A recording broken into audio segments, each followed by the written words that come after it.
Ragazzi e benvenuti a tutti in un nuovo video. Ragazzi, io sono Fox e questo è Fox Tech Channel. Ragazzi, innanzitutto voglio ringraziare ognuno di voi, ogni iscritto a questo canale, ogni abbonato. Ragazzi, voi siete il cuore del canale. Grazie a voi la mia passione, il mio lavoro continua e spero che lo farà all'infinito. Allora ragazzi, in questo video di oggi è un video molto interessante. Andremo a capire come cablare e collegare un inverter ibrido. Allora, intanto cos'è un inverter ibrido? Un inverter ibrido è ciò che vedi qui. Questi sono degli inverter, questo è un 5500 watt, questi due sono 5600 watt. Come si cablano, o meglio, cosa si cabla in un inverter ibrido? E allora, un inverter non è altro che un convertitore di corrente continua in corrente alternata, parlando di inverter, ok? Ma questi ragazzi sono ibridi. Ibridi vuol stare a significare che internamente hanno anche il modulo di ricarica della batteria. Perciò se ricarica la batteria deve anche avere una parte di carica che va a cablarsi con che cosa? I pannelli solari, la batteria e poi, come abbiamo visto in precedenza, uscita 230 volt, ingresso 230 volt. Bene, perciò i cablaggi in un inverter tipo questo sono 4: batteria, pannelli solari che sono in corrente continua, uscita 230 volt, ingresso 230 volt.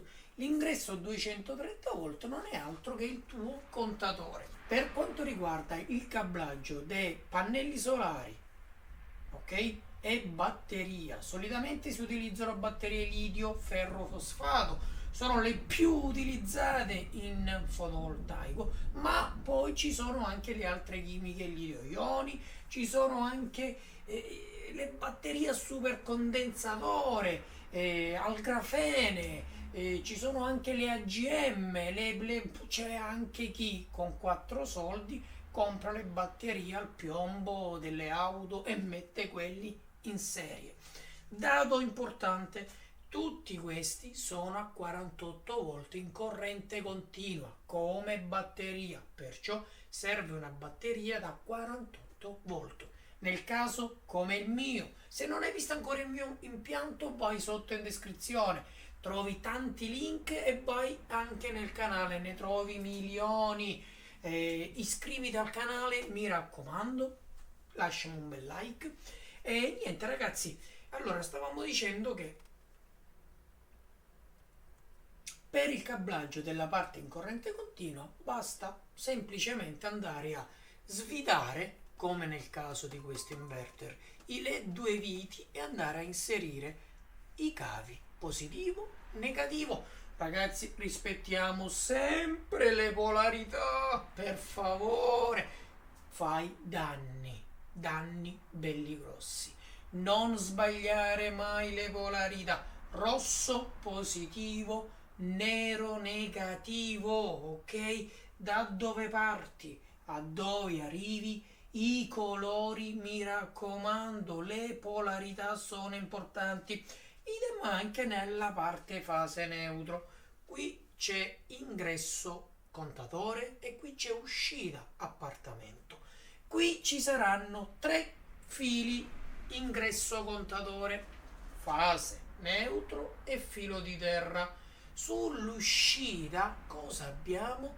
Fase e neutro. Ragazzi, i colori qua possono variare, ma solitamente abbiamo un nero blu, marrone blu, in base al tuo impianto come vai a comporlo, ok? Però 2 colori, mi raccomando, non un solo colore. Ho visto tanti di quegli impianti anche di professionisti buttati lì che utilizzavano un solo colore. Cioè, chi poi viene, come fa a capire qual è la fase, qual è il neutro ad occhio? Non può, serve il cercafase. A tal proposito, ragazzi, vi lascio sotto in descrizione anche un cercafase molto molto intelligente. Infatti fa non solo da cercafase, ma anche da tester di continuità, e poi ha anche altri 2/3 funzionamenti ulteriori. Ragazzi, è una cosa bellissima, fighissima, e costa meno di 4 euro, cioè assurdo. Te lo lascio sotto in descrizione e te lo farò vedere qui nell'immagine. Ritorniamo ai cablaggi. Questo, a differenza di questo è il modello da 5006, questo è quello da 5005, e per la parte batteria non ha le viti, ok? Ma cosa ha questi, ragazzi? Te li danno loro stessi in dotazione, giustamente. Ti danno due bulloni, sempre a croce, più due terminali in metallo a crimpare. Questi inserisci il filo, crimpi e vai a inserirlo nella piazzola. Ora, ragazzi, considerando che questo è un 6, ok, è un 6, io ho il dubbio che i miei terminali per il mio cavo non mi entrino qui dentro. Perciò, se anche voi volete fare un impianto dimensionato accuratamente, cioè abbondantemente sovradimensionato come cavetteria, sicuramente questo non lo potrete utilizzare, a meno che inserite dentro solo una parte di rame, la restante parte la eliminate. Ma per fare il lavoro pulito si andrà a sostituire questo e andare a mettere quelli giusti, ok? Ragazzi, io ho un cavo per la corrente continua che è forse più grosso del pollice. Ora non mi ricordo quanti millimetri è come dimensione, ma sono bei cavi. Sono cavi per bassa tensione, diciamo sotto i 60 volt, però, ragazzi, con grandi amperaggi, ok? Benissimo. Niente, perciò in questo servono questi, in questo il filo nudo, vai, inserisci, avviti e fa presa. Mi raccomando, avvitare bene tutti i contatti, sia in questo che in questo ci sono i contatti a vite, ok? Nella parte AC, alternati current, perché, ragazzi, un falso contatto può danneggiare l'apparecchiatura. E, ragazzi, sono soldi sì, perché senza sconti qua abbiamo 800 euro e circa 600 euro e qualcosa.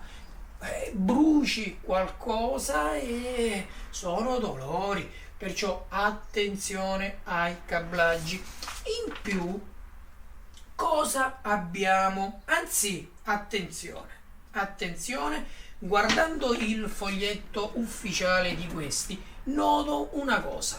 Nel modello vecchio, in uscita, non c'era il filo di terra, c'era solo fase neutro, ok? Nei modelli da 5 e 6, che sono un po' più nuovi, perciò migliorati in qualcosina, in uscita abbiamo anche il filo di terra, perciò sono 3 e 3 per la parte corrente alternata.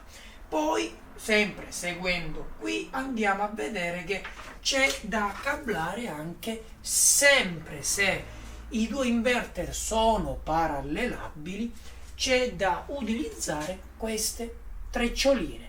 Questa nel caso, attenzione, di questo modello da 5006.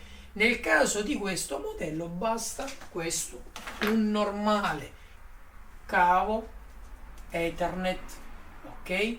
O meglio, due di questi, te li danno loro in dotazione, il brand POV MR, vai a collegare a cerchio chiuso i due inverter e tramite questo loro comunicano tutti i dati e si sincronizzano per lavorare in maniera corretta. Nel modello nuovo, che è questo, cosa hanno fatto? Hanno tolto l'Ethernet perché hanno dedicato l'Ethernet come connessione con l'esterno, che ti spiegherò dopo. Per la connessione tra gli inverter ci dovranno essere due di questi. Eccoli qua, maschio femmina, esce da qui, entra da qui, esce da qui, entra da qui, circuito chiuso, ok? Idem anche questi servono per la corrente. Da qui passa una corrente di riferimento che fa, parte da qui e arriva qui, esce dall'altro, rientra dall'altro. Entrambi gli inverter si sincronizzano con questi e con questi, che ne serve un altro ed è lì, e lavorano in contemporanea, ben allineati. Voglio rispondere ad un'altra domanda che mi avete fatto qualche tempo fa. Posso mettere gli inverter in parallelo sotto una sola batteria? Sì ragazzi, sì, è possibile, e ti dico anche che loro, per essere produttori, lo mettono come uso esclusivo, uso standard, ok? Perciò i fili della batteria di qui e i fili della batteria di qui vanno entrambi due sulla stessa batteria barra BMS, perché tra batteria e inverter serve sempre e comunque una BMS. Se non sai cos'è la BMS, vai sul mio canale, ci sono centinaia di video che ti spiegano cos'è una BMS, come si usa, e grazie anche alle varie collaborazioni con i produttori mondiali più grandi del mondo, come Dalì BMS per esempio, il nostro canale ha un bel numero di video dedicati appunto ai BMS. Se non lo sai, collaboriamo attivamente anche con la Dalì BMS e si è sviluppato un firmware che non è altro che il sistema operativo interno alla BMS, studiato appunto per evitare degli errori, dei bug della BMS quando lavora con questa tipologia di inverter.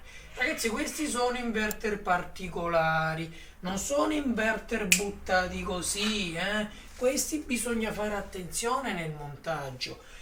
Non funzionano senza la batteria. Se io andassi a mettere la 230 volt, questo forse si accende, ma questi neanche vogliono accendere, cioè fanno beep beep e cominciano a darti l'errore. Qui questi due, questi invece no, questo di parte. Questi due senza batteria iniziano a fare errore 58. E errore 58 cosa vuol dire? Vuol dire errore nella comunicazione col BMS. Sì ragazzi, siamo arrivati ad un altro punto, un'altra connessione degli inverter ibridi, questi, ok, che hanno come connettore sotto RS485 è la possibilità, oltre che a farli connettere con un computer per avere tutto bello chiaro su un software, ma quello di interfacciarsi e discutere e scambiarsi dati con la BMS. Questo al 99% ti limita e ti aiuta con le problematiche, perché fin quando, come qui, la BMS agisce da sola è una cosa, non può comunicare con l'inverter è una cosa, ma quando la BMS ha anch'essa una porta di comunicazione, queste sono le BMS. E allora anche di queste, attenzione, cablaggi, la parte blu ok? Eccola qui. B meno, ok? Battery meno. Questa va dove? Al polo negativo della batteria. La parte nera, cavo nero, e P meno, perciò questo va qui, ok? Questo va qui. Se io faccio la prova e in effetti la dimensione è un po' più grandicella, perché questa è da 8, ok? Questi in dotazione sono da 6. Il mio cavo è questo che ho sull'impianto, forse anche un po' più grosso di questo, perciò obbligatoriamente vedi è stato montato l'8 e questo invece è un 6. Comunque questa BMS ha una porta che si chiama RS485. Grazie a questa porta e alle porte che hanno questa tipologia di inverter possono dialogare, ok? Perciò questo, se tu vuoi realizzare un buon impianto, lascia stare le BMS,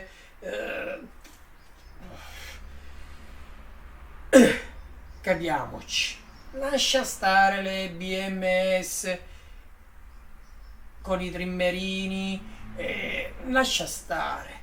C'è tecnologia nel mondo, la tecnologia è una cosa bellissima, guarda, questi sono dei mostri tecnologici, qui c'è tutto qui dentro e senza componenti esterni, programmabile, smart, interfacciabile con l'inverter, e questa è una grandissima cosa, sicurezza ai massimi livelli, perché se la BMS dà un errore, registra un errore a tempo zero, lo ha comunicato all'inverter.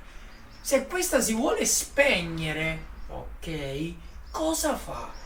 Dice all'inverter: ragazzo, mi sto spegnendo. Lui di conseguenza stacca tutto e ti salvaguardia tutto il sistema.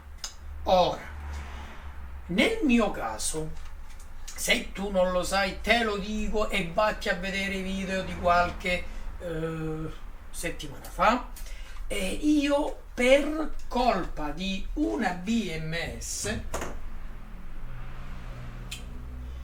ho bruciato due schede madri di queste, che ora le ho riparate, sostituite meglio ancora con quelle nuove, e hanno preso di nuovo vita.